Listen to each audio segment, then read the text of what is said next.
Welcome back, everybody. This is Eric and Chad here for the Iraq Veteran 8888. Today we've got another 5 guns video for you. Today we're going to be talking about the top 5 most utilitarian guns. Now, the way that I personally define utility is 1, expense. A gun being priced low enough to where if something happens to it, or if you drop it down a well or something random, you're not going to go home crying too bad because you don't have a lot of money in the gun. 2, the condition of the gun needs to be in either so crummy of condition that you don't care if it gets in any worse condition, or 2, the finish on the gun needs to be impervious to anything you can throw at it. That's one of my criteria.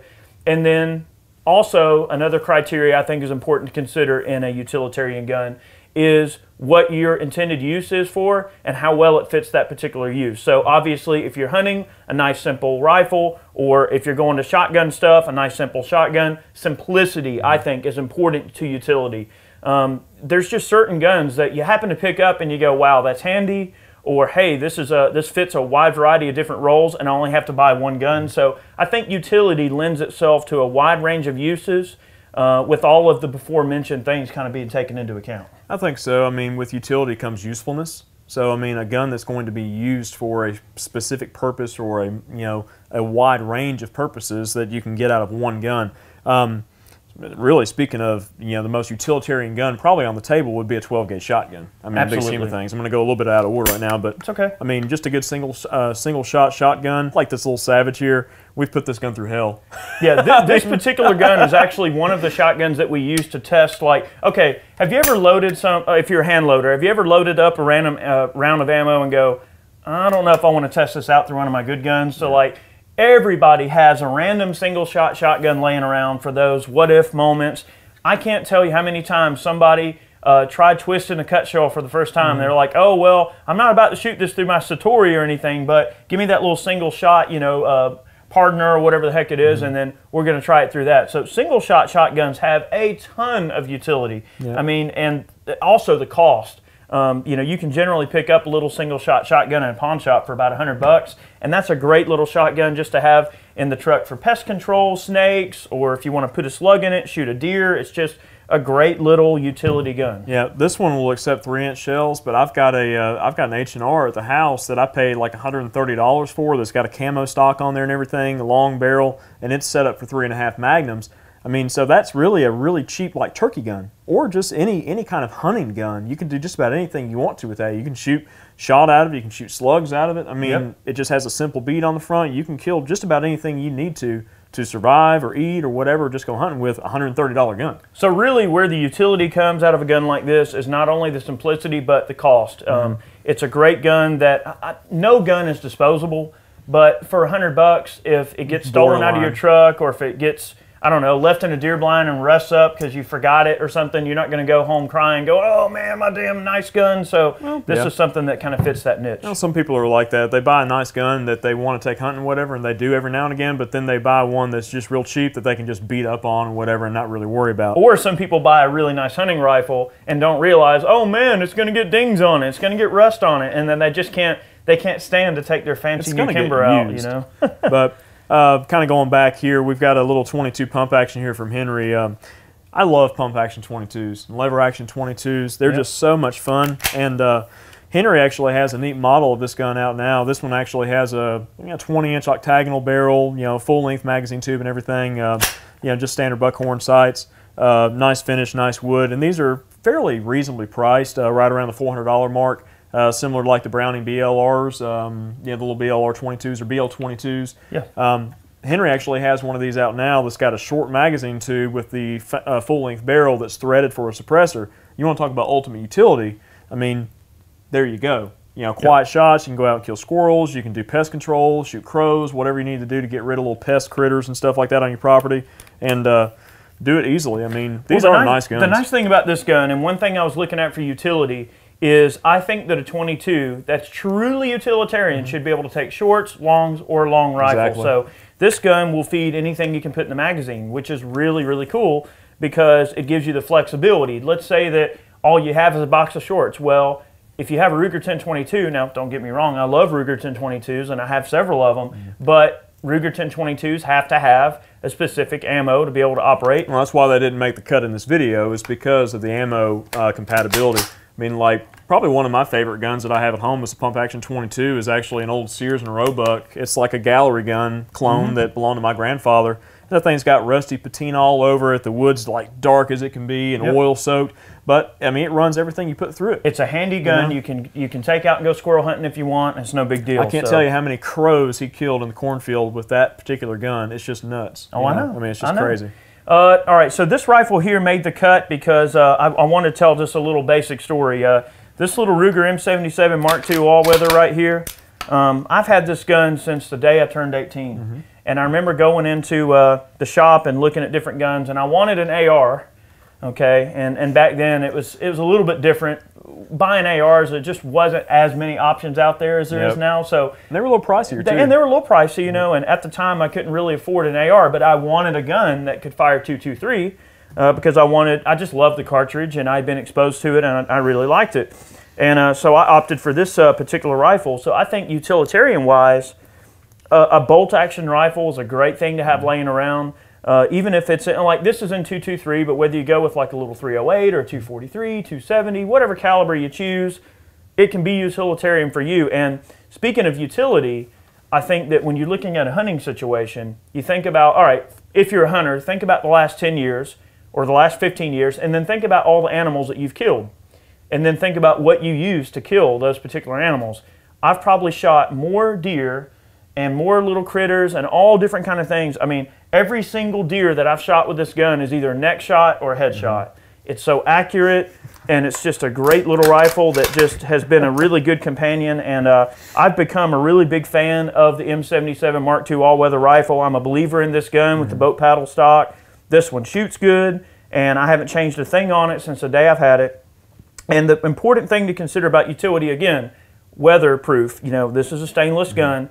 And back then, when I bought this gun, I paid $400 for it. Now, you're not going to touch them for that now, Not quite. but I remember paying $400 for this gun, and I felt like I got a great deal. And it turns out, hey, I did, and it's a utility gun. So don't be afraid to scope out some of those alternative bolt actions that you might be like, I don't know, you know, oh, everybody says I have to buy a Remington, or everybody says I have to buy this.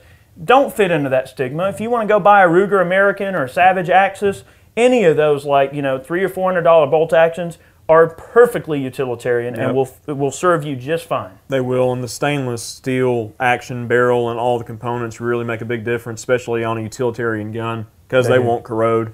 You know, you take it out in the field, whatever, you leave it wet, it's not going to rust up in your truck over the next week or whatever the case is.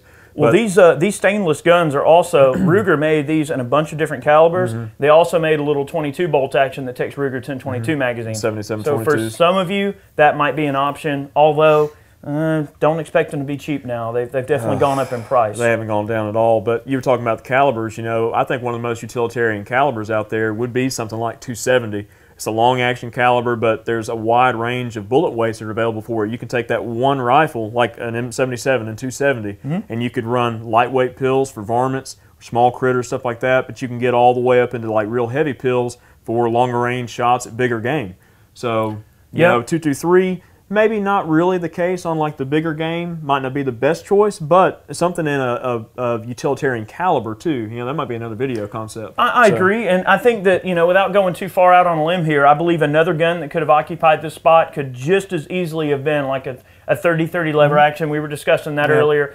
I felt that this fit a little bit more into the mix because you definitely get more range out of a bolt action like this than you would out of a 30-30. You do. 30-30, you are a little bit limited on your range. Now, granted, with some of the bullet selections that are out there, you can shoot a 30-30 far, and there's probably plenty of rednecks out there that are going, well, my 30-30 is the only utilitarian gun I need, and that's fine. If that's your thing, man, go for it. There's nothing wrong with a 30-30. Not at all. So, handguns. Take one guess at what handgun's on the table. Yeah? Well, a Glock. Yeah, I mean, we get a lot of grief from people. There's people like, oh, well, you guys, all you like is Glocks and everything like that. And don't get me wrong. You know, Glocks are the Honda Civic of guns. They're utilitarian as heck. They have relatively tough finishes on them, especially if you get in like the Gen 3s and some of the older guns. They are reasonably priced. They can be had used. One of our criteria for this, obviously, is the fact that you can get police trade-in Glocks that are very reasonably priced. So if you're just a farmer who's checking the fence line twice a week, walking around, you just want a handgun in case a, I don't know, motorcycle gang of bears come pulling up on you or something, you got a utilitarian gun that if you play your cards right, you can get for a really respectable amount of money. And they're tough as nails. Yeah, I mean, I've paid, you know, $400 for trade-in G17s before, like old Gen 3s that have had a lot of wear and tear on them. Sometimes less than that. I've seen them for $359. Yep. But right around $400, I mean, they can be found. Yep. I mean, there's a lot of other options out there for like a good striker-fired gun, you know, now that are in a good price point. But to me, still, Glock is kind of at the top of that. Now there are a lot of Smith & Wesson M&Ps that are coming out on the used market that are coming out of police trade-ins too. A lot of departments carry 45s and 40s and things like that. But occasionally you'll see a 9 floating around. So utility, here's the thing. There are many guns that could occupy this space. We're not saying you got to buy a Glock 19, but if I could only choose one striker fire handgun to walk around with, and I was limited to one, I have to say I'd probably just have to opt for a good old 19 and be done with it because it's a proven design, it works well. I do love my M&Ps now, so it's a hard decision. But the bottom line is utility comes out of necessity as well. So if you put an M&P in your hand and you like the way it feels, who gives a crap what I say about a Glock? Buy the M&P. Buy what you want. So, and it also, again, is an expense kind of thing. So if it's a police trade-in and it's a killer deal, go for it. There's nothing wrong with that at all. Remember, utility means, hey, this gun's already beat up. You know, I don't care if it gets more beat up because it's already got, you know, 5 years of holster wear where some cop carried it for 5 years and never shot it. That's my thing too with like the Glocks. I've never had a Gen 3 gun ever like rust up on me or anything crazy like that. I mean, they can just be carried in and out day in, day out, left in the truck, left out in the weather, whatever the case is. I mean, for the most part, you just take it and spray a little WD-40 on it like my dad would say and just go back to business, you know. Not a big deal. I mean. So moving down the line to slot number 5, you know, we already talked about a break action 12-gauge shotgun. But I do strongly feel that the Remington 870, or let's just say pump action shotgun of your choice, but Remington 870 needs to fill one of these slots, I think, because this is a very utilitarian gun. It can fit a wide variety of different roles.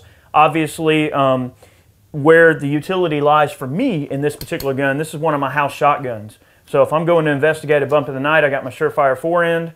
And it's not a big old crazy bright one. It's a really, really like older model that's not really bright at all. It's just bright enough where you can just see what's going on in your house. It doesn't have to, you know, light up like the moons in your house or anything like that. But the cool thing about a 12-gauge shotgun, they will generally feed just about anything you can throw in them. Especially a pump. I mean, single shots, pump actions, you can generally run any sort of ammo you want to out of it, including cut shells.